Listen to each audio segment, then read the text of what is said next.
Shut the damn window. Hello, everyone. Welcome to Patriots 3, Life, Liberty, Pursuit of Happiness. And here's your hosts, Tim and Matt. Matt, how you doing this evening? Yeah, I'm here. I'm alive. That's good. Good to know. Same. Yeah, so I want to give a couple of quick shout outs. One is to Honey Bluff Shenanigans over in Aurora, Missouri. Really good people. They actually shared out our show a couple of days ago after seeing one of the reels that I had posted. They definitely gave a good comment as they shared on their page. So that's Honey Bluff Shenanigans. I think they're down in Aurora, Missouri.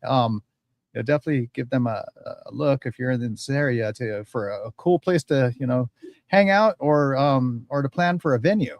So I think the website is honey-bluff.com. So yeah, be sure to check that out. And also I want to give a shout out to my friend Tally with learnu.live.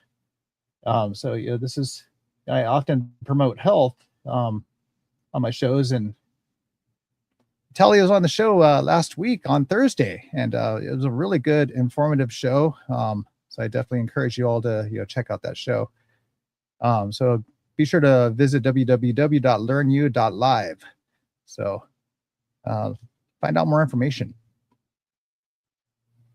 All right, so we're gonna start this off with a little bit of apologies. I want to apologize because I got a little passionate in last week's show. Yeah. I got to cussing because I'm tired of people just following these fake polls and not voting for constitutional rights, and that really gets under my skin. When I not even just hear about it, but I actually see it in writing, and I see these endorsements, and I'm just like, why did so and so endorse? Huh? No. And we see this too often, actually, nowadays. It's like go for the popular, and this shouldn't be one of those Hollywood themed this actor is on top or whatever the situation may be. Seeing it across the nation. I recently saw it. I've been seeing it in California, but for the person who's been on Fox News, and recently I've seen some other stuff going on over in Kentucky, and it just really gets under my skin by so and so endorsed a person, so therefore we shall follow, and that's not the mentality that I'm trying to get across here on this show. I'm trying to get everyone's eyes and minds open a little bit by doing your own research. Look at things for what they are, and that again, principle. Vote on principle. At the end of the day, you and I agree. We've touched on this before. Yeah. Living in an echo chamber is deadly, and so you can't just take what we say for gospel. I like to consider myself well researched and well versed in a lot of things, especially when it comes to politics and everything like that. But I'm not perfect. For example, I say real quick, as far as last week's show went, I was wrong when I said Kamala Harris illegally changed the name of Prop 47. She did not illegally change the name. She changed it, yes. She did change it. So when it comes to Prop 47, when it was a ballot initiative, it was written by George Gascon, who was at the time, he was the district attorney for San Francisco.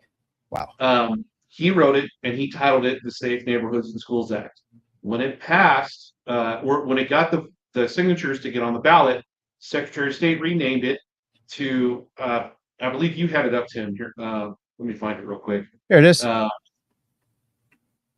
No, the other one you sent. Oh, let me find it. Let me bring that up on screen in just a moment here.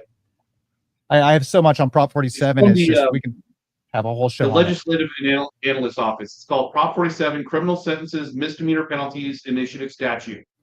That's what they named it.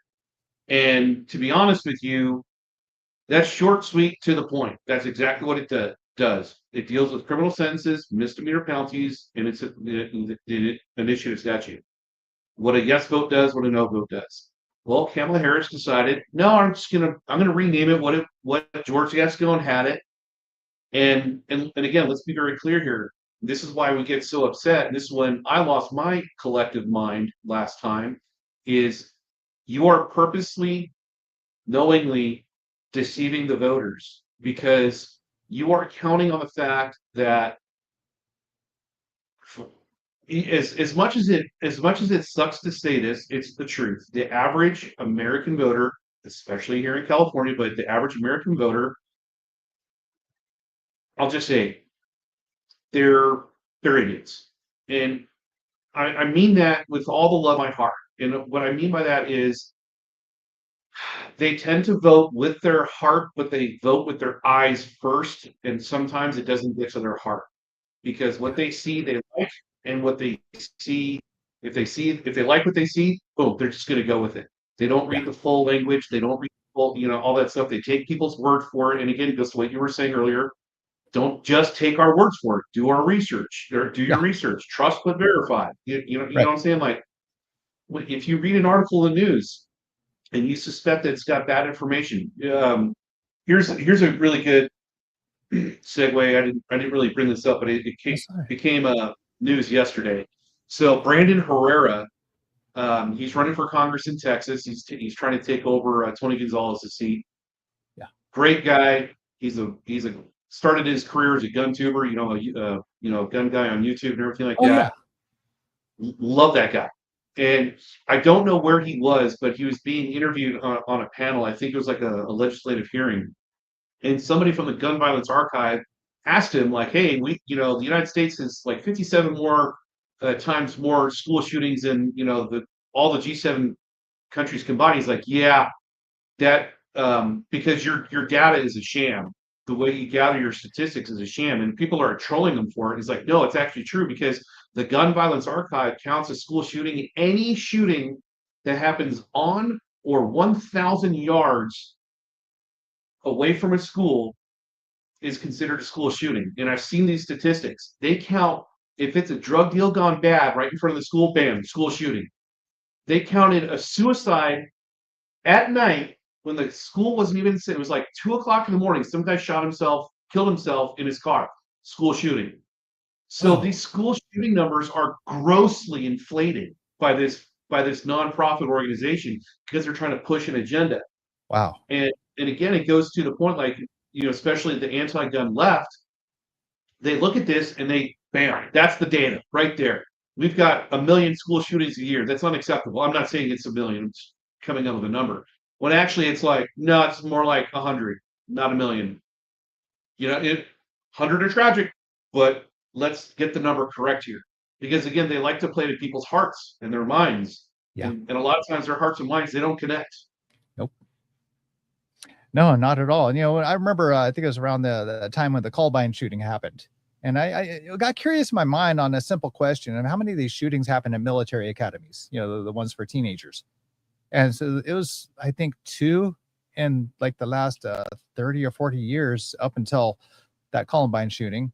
And then there was no further research or data after that, because it all became mainstream media in the public schools.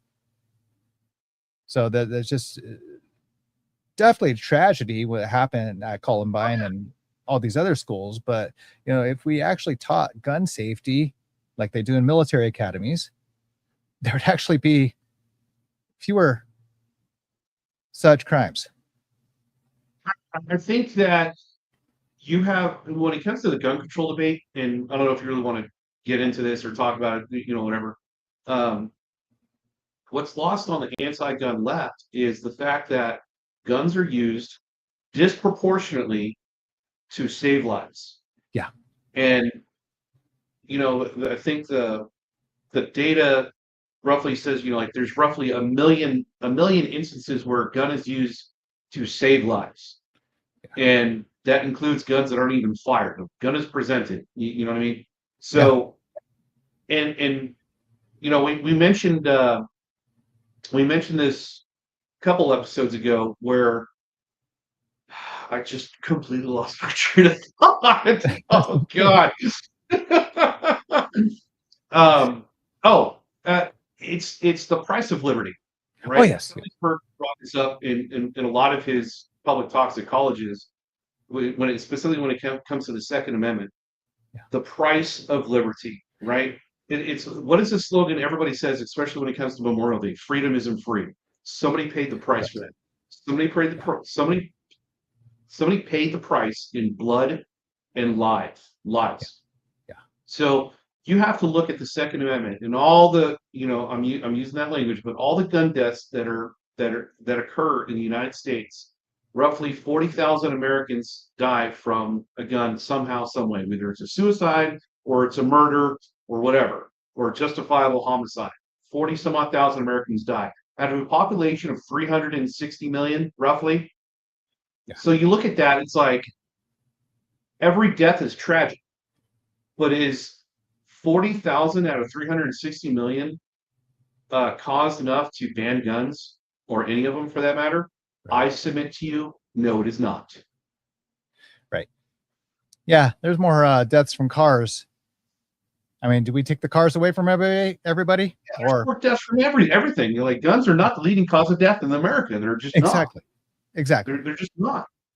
And when they say, when the left are like, oh, it's the leading cause of death for children in America, again, when they first started saying that, no, it was not. Cancer was the leading cause of death. But again, if you take the cause of death by a firearm for kids, overwhelmingly it's accidental shootings, suicide, or gang-related mass shootings. Yeah. Again, that's not a gun problem. That is a culture problem. Yeah. So, and not a gun culture problem, a culture problem. Right. Absolutely right. So you mentioned somebody from Texas. That was a nice little segue into another segment here. We're going to talk a little bit about what's going on with yes. An endorsement that happened in Texas. So what's his name? Ken Paxton? Yes, Ken Paxton. So is it Ken? No, it's not Ken. I thought it was. Anyways, I want to bring up this Paxton. This wonderful little article that was brought up earlier today, actually. Texas Republicans once impeached Paxton. Now his Senate runs splits them. Splits the Republicans. It's like, what do we do? So, and Paxton was endorsed by our president. He was. So I think Trump had to do it just because he was the only Republican running, or at least the only one that was. Well, it was him and Thune. So he was trying to run against Thune. Obviously, Trump doesn't like Thune because he's going against his agenda, and he doesn't get a lot of stuff done. I get it. Or it was Thune or Cornyn. I think it was, it's Cornyn. But it begs the question: Paxton has baggage, and not good baggage. He's been accused of corruption by his own party. He's been impeached by his own party. He has baggage. Yeah. And are you sitting here and telling me that out of all the Republicans in Texas, you couldn't find a better freaking candidate than that guy? Yeah. What do you like? Honestly, Texas, what are you doing? What like Brandon Herrera running for Congress? I mentioned him earlier. Have him run for Senate. I'd vote for him in a heart. I would move tomorrow to Texas to vote for that guy for Senate. There's so many people that are better than him. Not Herrera, better than Paxton. Yeah. And it's like, this is what we're left with. And now we're left with it. There's a very good chance that Tallarico, whatever his name is going to win. Yeah. Because not everybody likes Paxton. He's damaged goods. Right. And let me bring up that article here that Tallarico leads Paxton by 3 points in Texas Senate race post runoff poll. So that was on May 30th when this article that's up on screen came out. And so here we are on June 2nd, and it was election day for a lot of different areas. I know California is doing their thing. That's really disappointing that everyone's saying mail-in ballots. You know what? I'm a vote-in person kind of guy. I'm not going to play into the game. The game was created 6 years ago by the left, and I don't know. I honestly think that we should actually make a 4-day holiday weekend for election specific, twice a year if necessary. Election day should be a federal holiday, as well as the Monday prior to that. Yeah, I think here's what bugs me. Huh. Election day was never an issue before.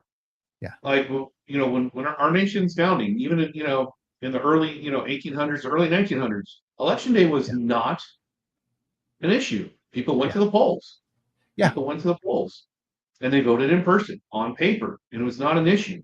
But somehow we have made it such an issue that we have to make not election day, but election month, especially in like California. Right. So, yeah, no, I think we should establish election day as a federal holiday. Yeah. And, maybe throw in another day in there too.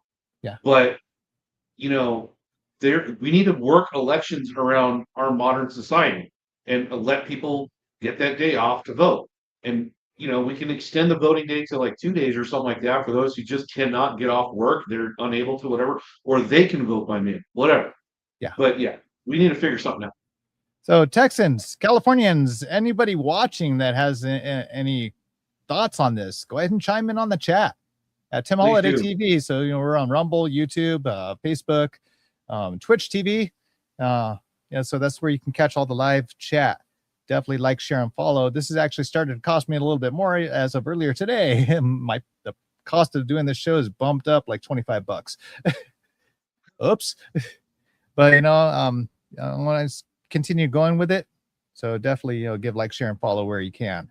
And that'll Please do. Every share, every like, and all that actually helps subside some of this cost. It does monetize a tiny bit. And what I mean by a tiny bit is the last 6 months I monetized like $5.30 something cents. Not a lot out of all honesty. That's not even a gallon of gas in California.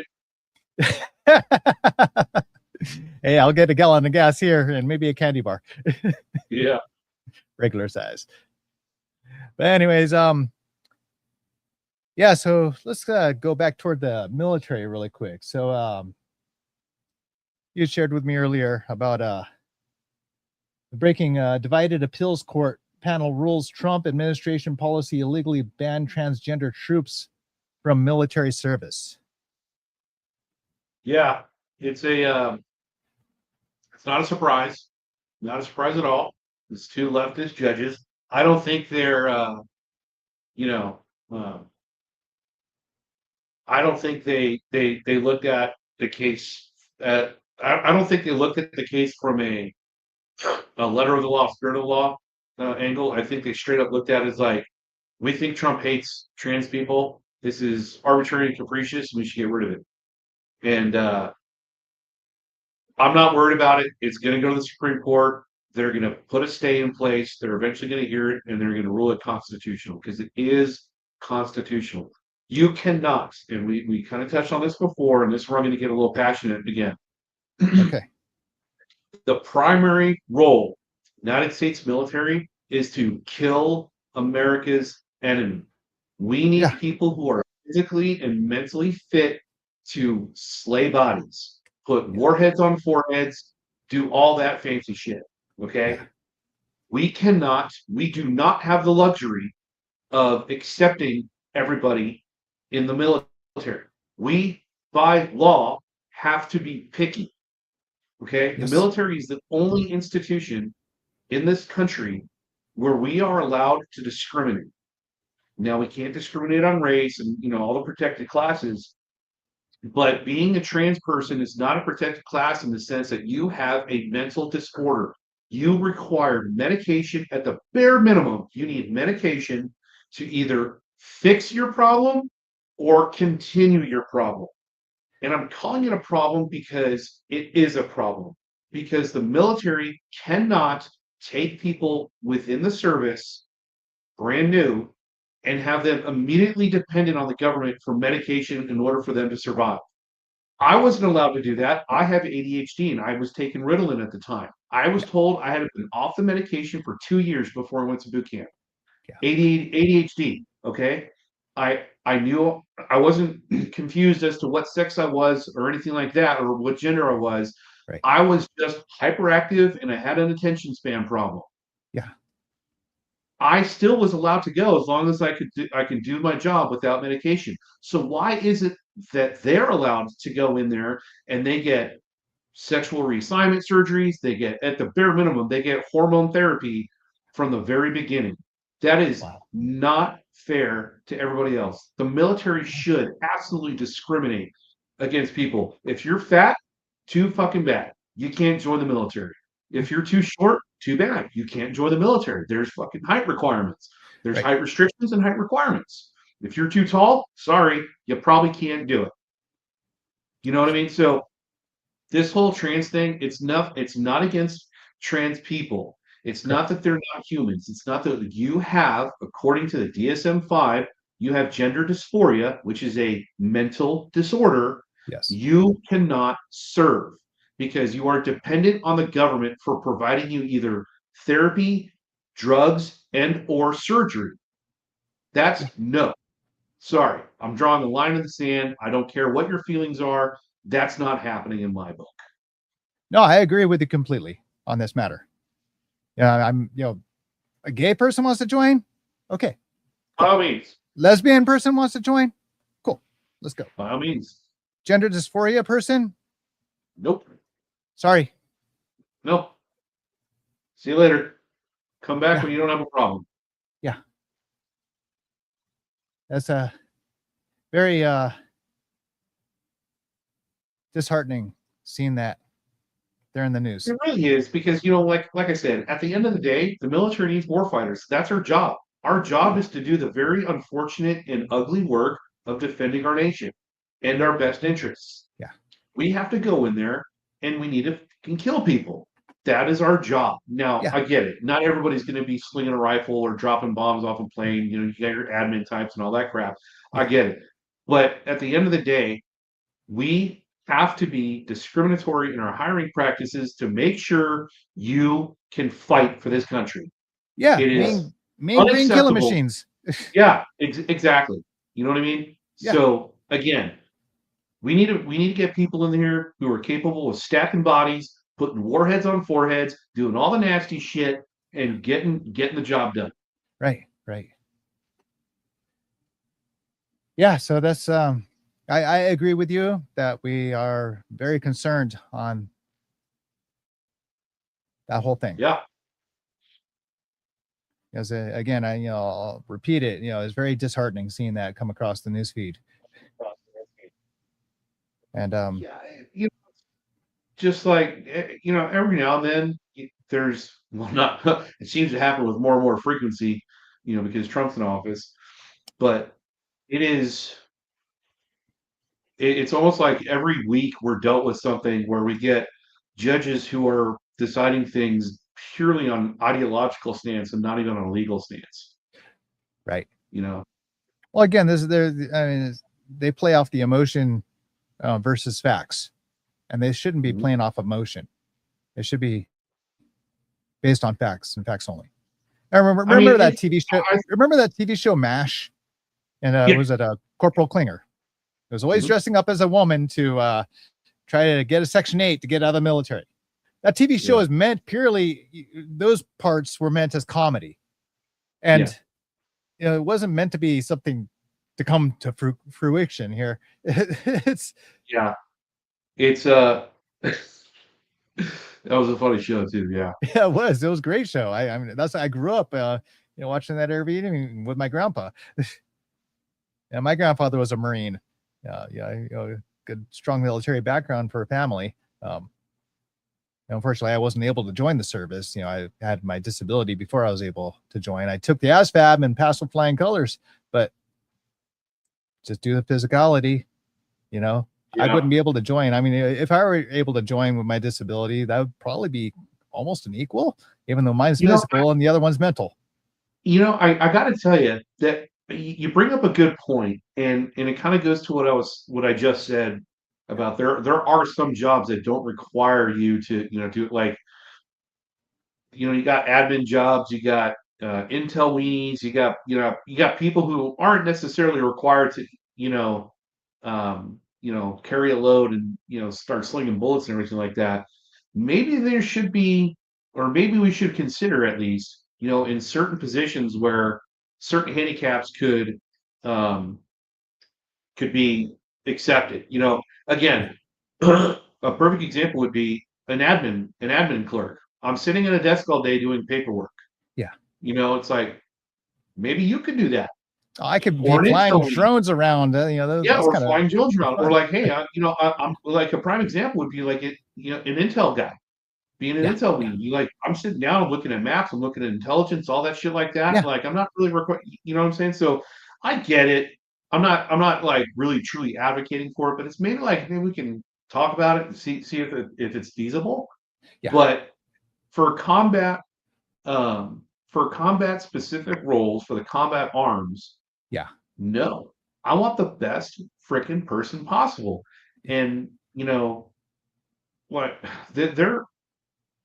my average combat, like my combat load, for example, when I went over to Iraq the first time, we had to get for the invasion, so we took all of our shit with us. We had to get weighed before we got on the plane because we had all of our stuff on there. And at the time, I weighed roughly like 165. I wasn't as big as I am now. Body weight. I weighed close to just about like 275 pounds with all my shit on. Wow. And so it's like, you have to carry all that. Now, I mean, not all that. That's like a lot of clothes and everything like that. But an average combat load is roughly 100 pounds. Roughly. Yeah. So. And I mean, can you imagine a wheelchair army? And here's my dark sense of humor, but hey, you guys, no, it's not going to work. No. And then you think about the special forces guys, the operators, all the tier 1 operators. Yeah. They got to do a lot more too, and for a lot longer. Be careful how you say special forces. That's why I said the tier 1 guys. The tier 1 guys. Okay. Sorry, but again, like terrible you want to join the tier 1 guys because after you serve your tier 1, after you serve your tour and everything, you get out, you get a major book deal, you make a lot of money. Yeah. It's funny because like the special operations community used to be known for like, this is the silencer, like we operate in an environment, we don't talk about what we do. And ever since ever since Obama, no, actually it was Biden, I think. Biden or Obama, one of the two, is after the Bin Laden raid. He's like, yeah, SEAL Team 6 did it. SEAL Team 6. And they're like, oh my God, you're like, you shouldn't have said that because DevGru is a black unit, like they operate the black, like Delta. Yeah. But ever since then, like, oh yep, I'm writing a book now. It's all public knowledge now. We're gonna do this. Wow. Yeah, so it was that movie Zero Dark 30, I believe it was, where a woman was able to track down the enemy. And yeah, I think that started during the Bush administration, and then it ended. Oh, it was during the Clinton administration. Then it ended during the Bush administration. Okay. During the Clinton administration, they had a Bin Laden unit that was hunting Bin Laden. Okay. And it was Clinton. It was Bill Clinton. That unit found Bin Laden, found his location, his exact location, and said, "We can take him out now. We can take him out right now. He's planning something. We can take him out right now." Bill Clinton said no. Whoa. Yeah. CIA was pissed. They were pissed. Yeah. Because right after that, or not right after that, but like not too long after that, they assassinated who was it? Saddam?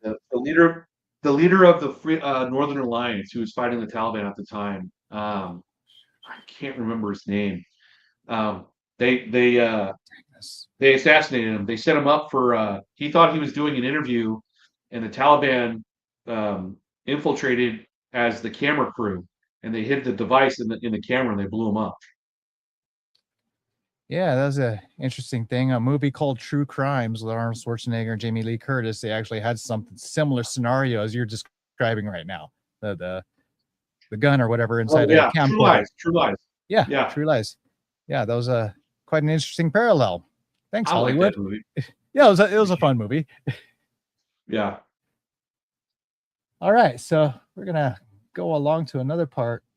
Talking about the war stuff that we're talking about here. We're gonna move right along to let me catch my grips here. Trump's handling on the Iranian war.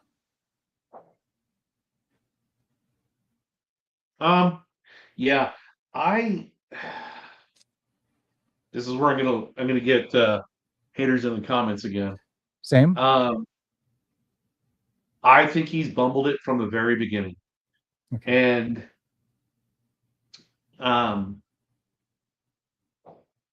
it's been reported that the Trump's team has told Iran that they should not pay attention to Trump's tweet because it's used for propaganda purposes, or all that stuff, or at least that's basically what it alluded to. Yeah. And I kind of see that point. I'm not saying it happened, but there are reports that was relayed to the Iranians. So like, hey, don't worry about what Trump says in the public. It's just to please his people and everything like that. But there is an element of truth to that, because again, Trump has a big freaking mouth and he says some really stupid shit. And when it comes to Iran and everything like that, there's two key players here. One, first of all, you're issuing these statements and they're kind of contradictory sometimes about like, hey, hey, we're going to do this. Oh, no, we're not. And we're like, oh, they're doing this, but oh, we're not. But the second element is you have Israel, who's doing whatever the hell they want. And that goes to another element that we're probably going to talk about later in the phone call he had with, Netanyahu. Yeah. But, and I mentioned this last time, he's like, oh, we're not going to bomb critical infrastructure. Israel's like, yeah, no, we're going to do it anyways. And they blew up a peace agreement, or a ceasefire agreement. So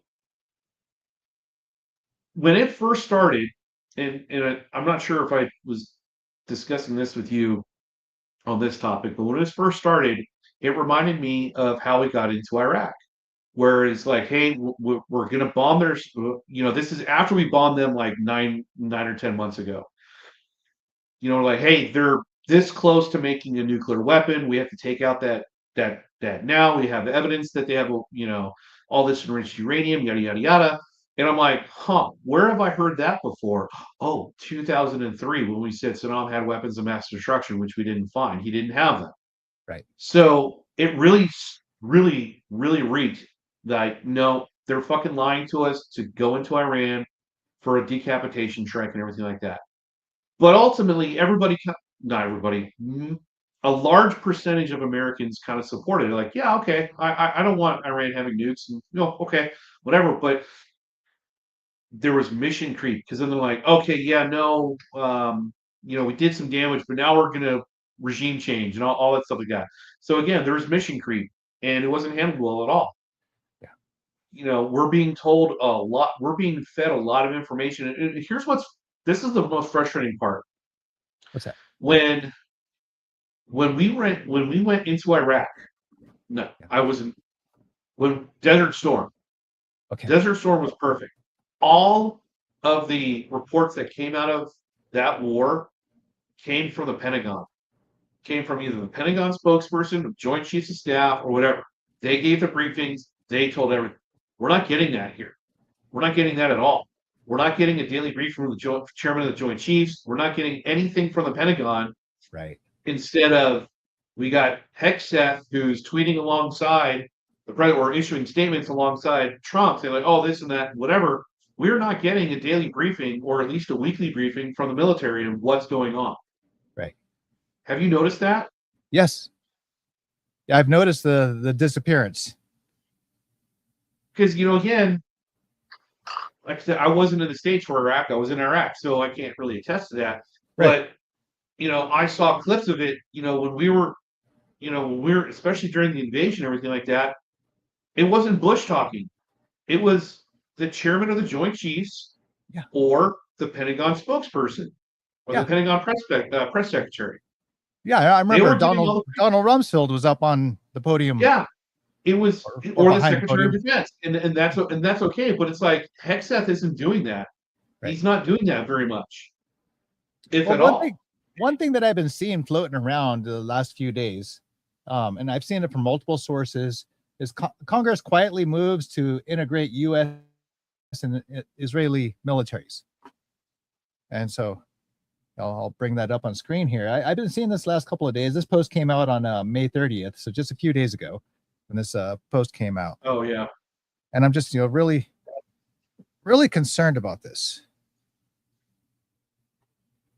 So what's your thoughts about this, Matt?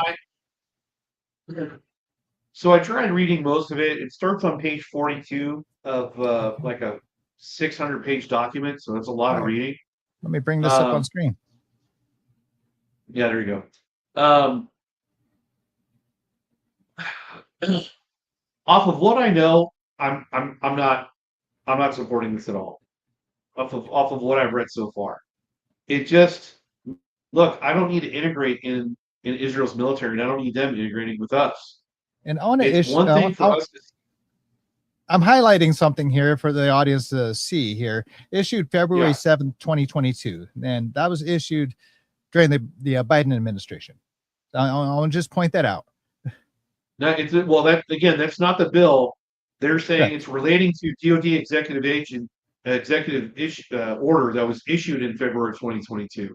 Correct. So if you read, it's like term is defined in DoD Directive 5101.01, which is related to the DoD executive agent issued in 2022.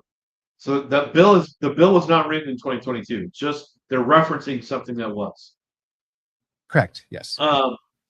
But again, from the amount of information that I've read from that, which again, it isn't all, so I'm not operating off the full disclosure.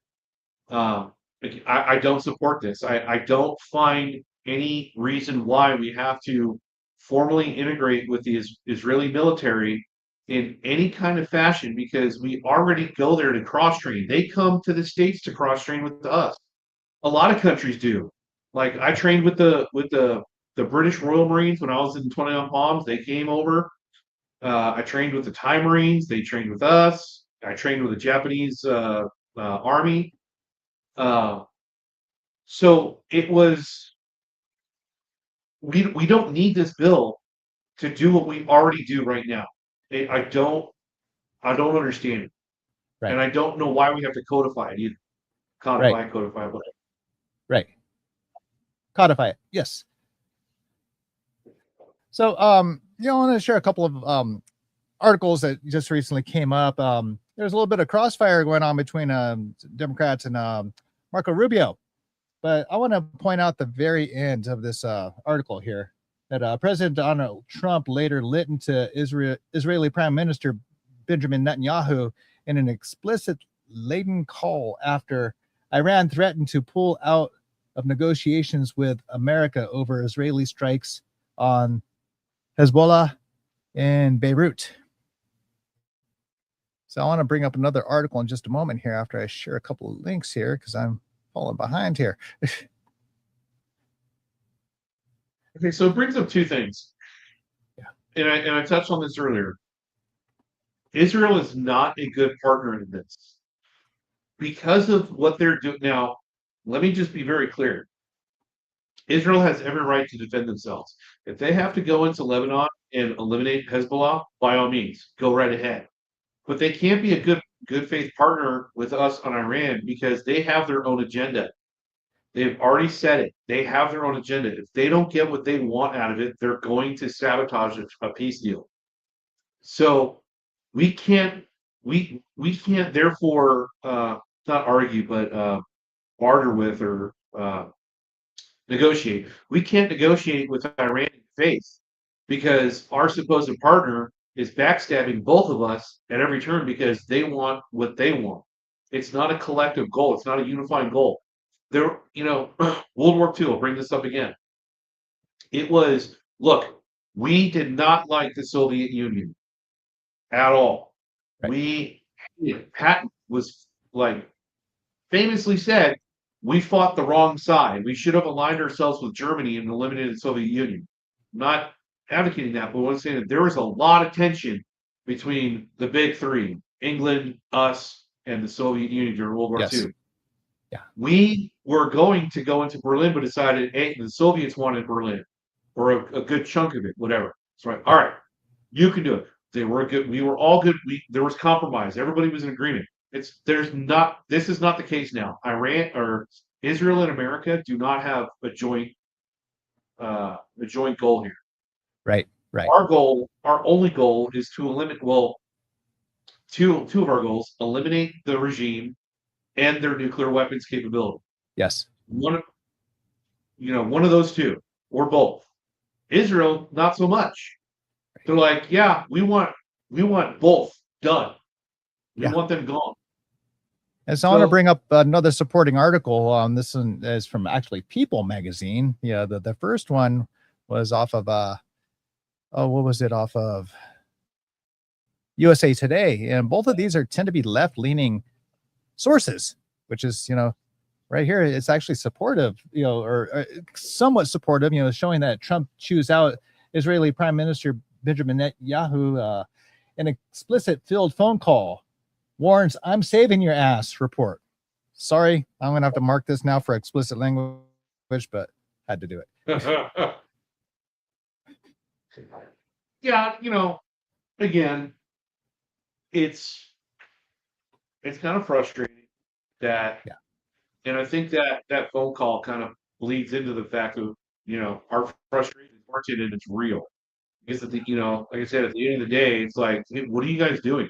You guys are screwing us at every opportunity. You're making it worse. You gotta knock it off. Yeah. Now there's some people that saw that already. And I'm just like, who are the advisors? Hello. You know what I'm saying? A lot of people saw that the whole, like, it almost seemed like Netanyahu was pulling the reins of our military and putting them in the direction where he wanted to. And that's the way I felt. I don't know how you felt. What do you think? I agree. I don't. Israel is kind of acting not so much like a puppet master, but again, they are not a good ally. They just aren't. You can't. And I'm not saying they're bad people. I'm not saying, but in this case, with the cooperation that we're getting out of it, or lack thereof, there's a major sense of frustration and accusations that Israel is hamstringing us or making us do certain things. It's like, yeah.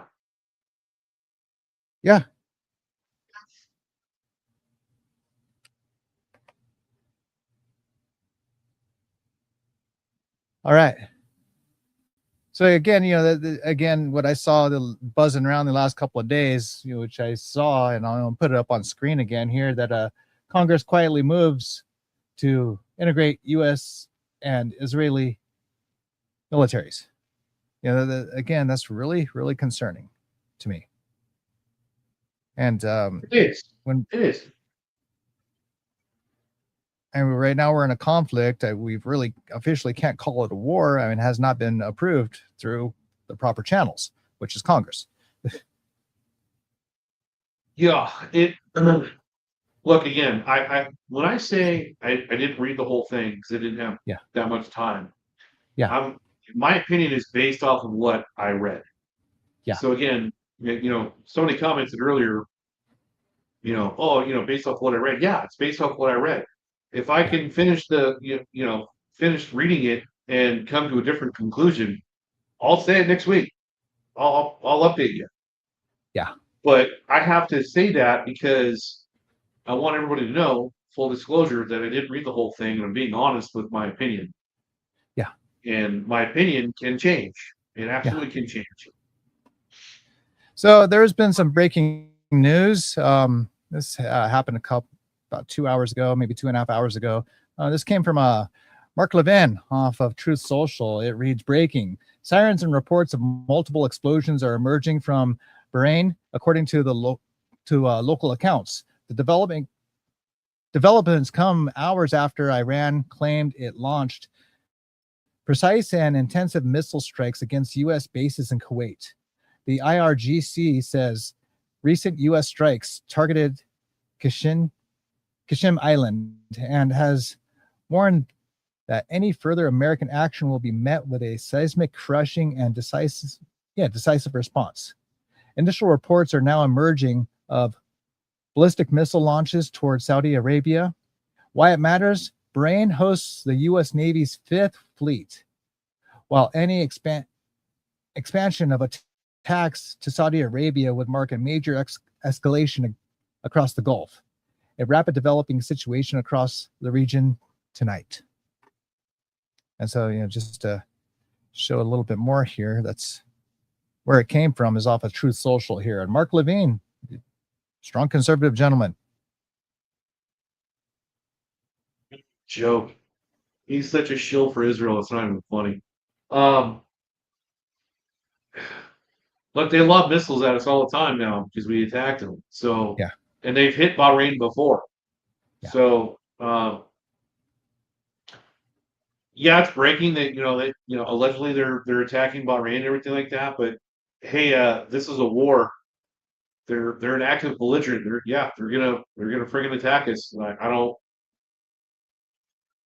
you know what I mean? Yeah. Like, have we had enough? Like, we started this. Like, what are you talking about? Have we had enough? They're still shooting at us.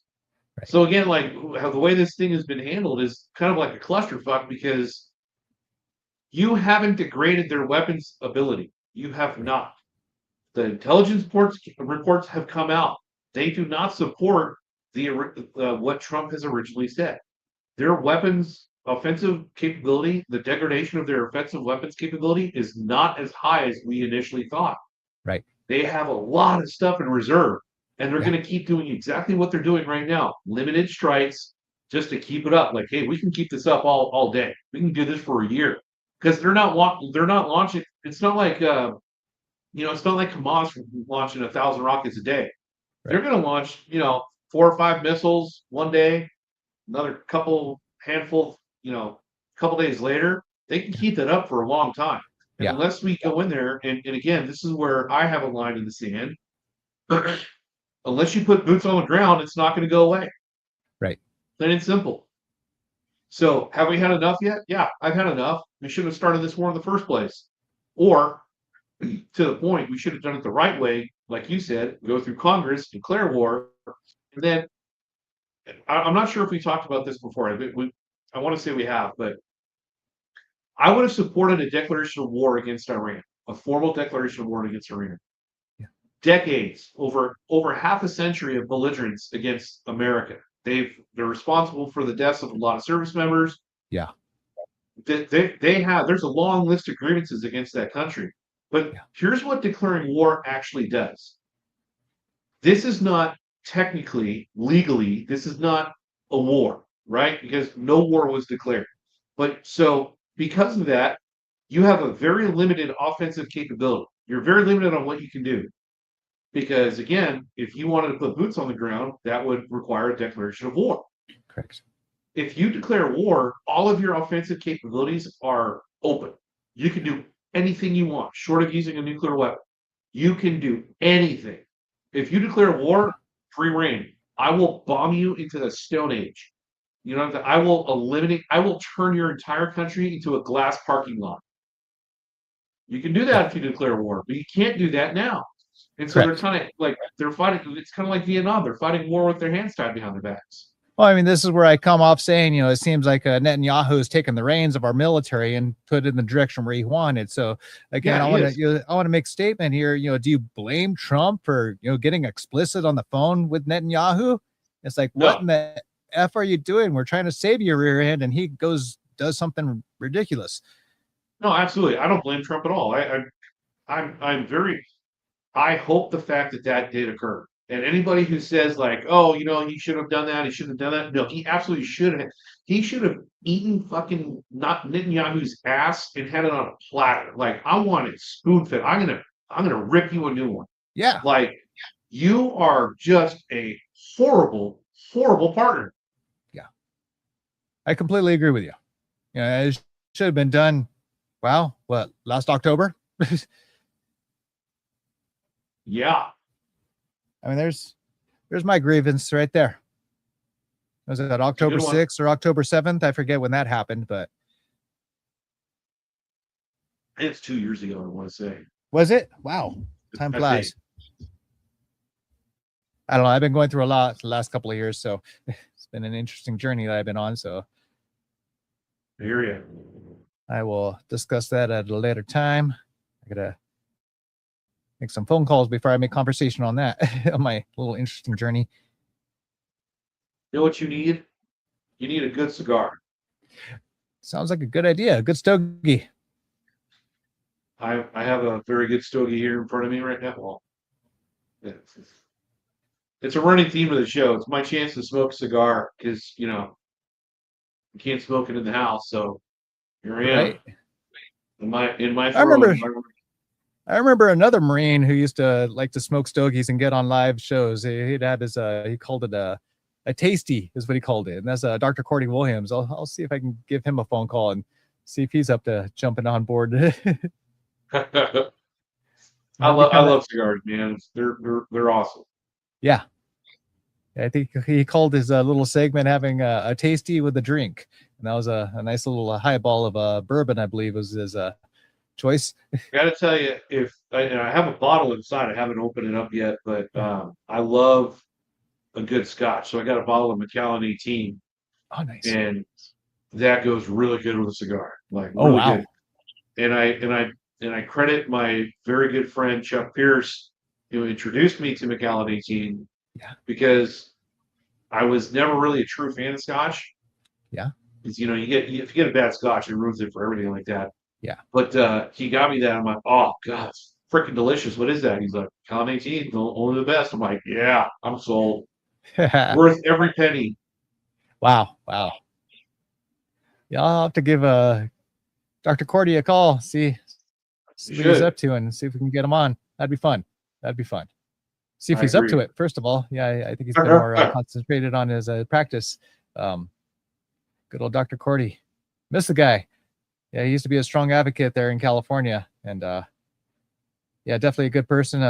Otherwise known as #MegaPhoneMarine. He actually talked down some, I believe it was National Guard there at the state capitol. What was that? May 1st of 2020. Reminding the National Guard there at the state capital of California to remind them of what the Constitution was.